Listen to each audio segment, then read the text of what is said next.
and welcome back as Anita Karungi and I discuss all things tennis.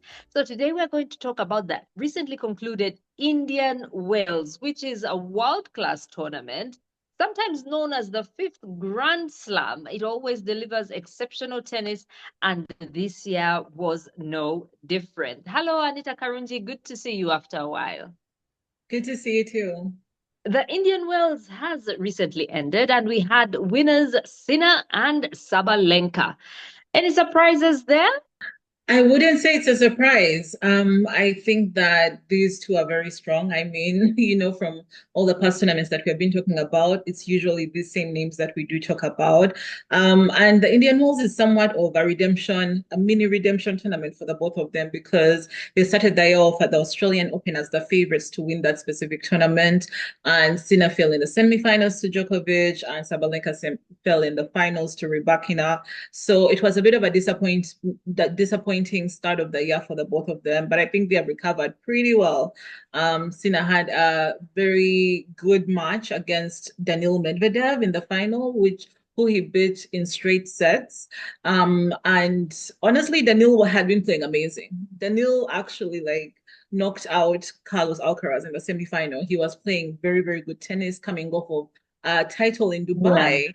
He managed to win Dubai right before the conflict actually started, and it was a struggle for him to actually make it to Indian Wells, but thankfully he did because he made the final there, which is just amazing.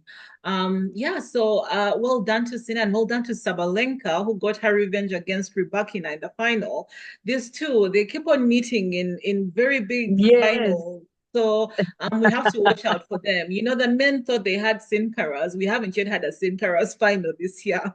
But the women, they have, what should we call it? Sabakina, a Rybalenka final. They have had two major Rybalenka finals. So I think they are definitely distancing themselves away from the pack. Okay, now talking about the men, we didn't have a, hashtag Sinkaras, but should we read too much into Alcaraz, getting knocked out the time he did? I don't think we can read too much into it. He is human after all. He did have a long winning streak. I think he was up to 15 matches that he has won this year, collecting the Australian Open title, which was record breaking, as well as the title in Doha, which was a really, really good run. But I mean, he came across a very strong Medvedev. It was a very hot day, and he just had a really bad day. So I don't think Alcaraz fans need to worry. He is the number one for a reason, and I think he'll find his form. Maybe in Miami, we'll see, but definitely come the clay swing. Now, the Indian Wells is also an opportunity for many young players.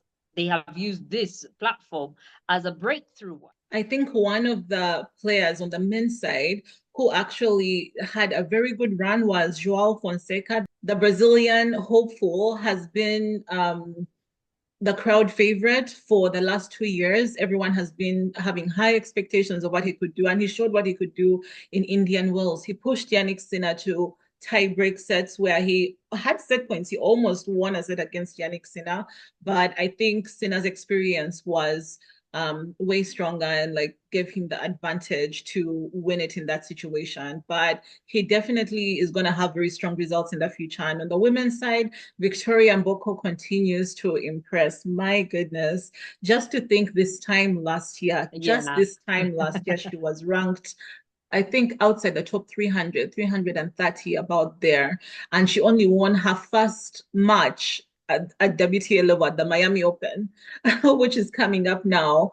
And so for her to go into the Miami Open this year, ranked inside the world's top 10, incredible, incredible.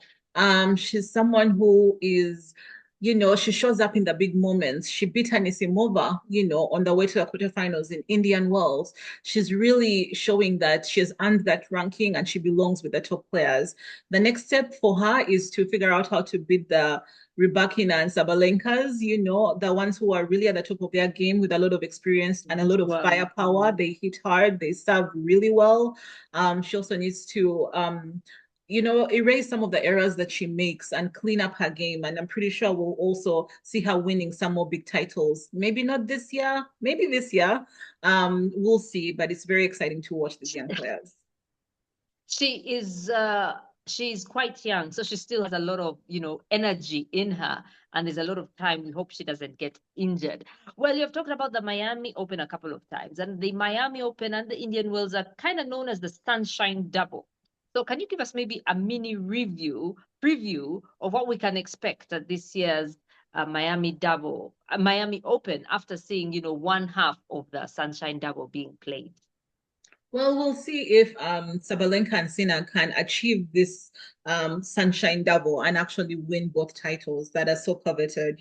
They are the two tournaments that get played in early in the year in the US. They are very big 1,000 tournaments, and a lot of players really enter these tournaments. They are very prestigious. Usually, it's very hard to get two winners back to back. I mean, to win both tournaments back to back, but it can be done.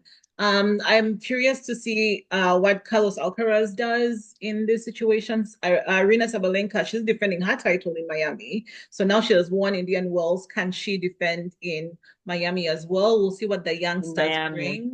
Mira Andreeva, she was the lone teenager for a lot of last year in the top 10. She's still very young. She had last year very, very good results. She had won Indian Wells last year as well as Dubai, but this year she has failed to get the game that made her win so much last year. We can see if she can turn things around in Miami. And yeah, I'm just looking forward to seeing, if people can redeem themselves, like an Iga Swiatek, who hasn't won anything this year just yet, and Isimova, who failed in the quarterfinals. Will Jessica Pegula also challenge these usual top players, or will there be a totally new name? Maybe we'll be saying someone else's name who was completely off our radar. I'm just excited to see who shows up in Florida. Okay, thank you so much, Anita Karungi. We will be back to talk about the Miami Open. It begins a short while from now, but otherwise, thank you for watching, and do take care of yourselves. Bye-bye.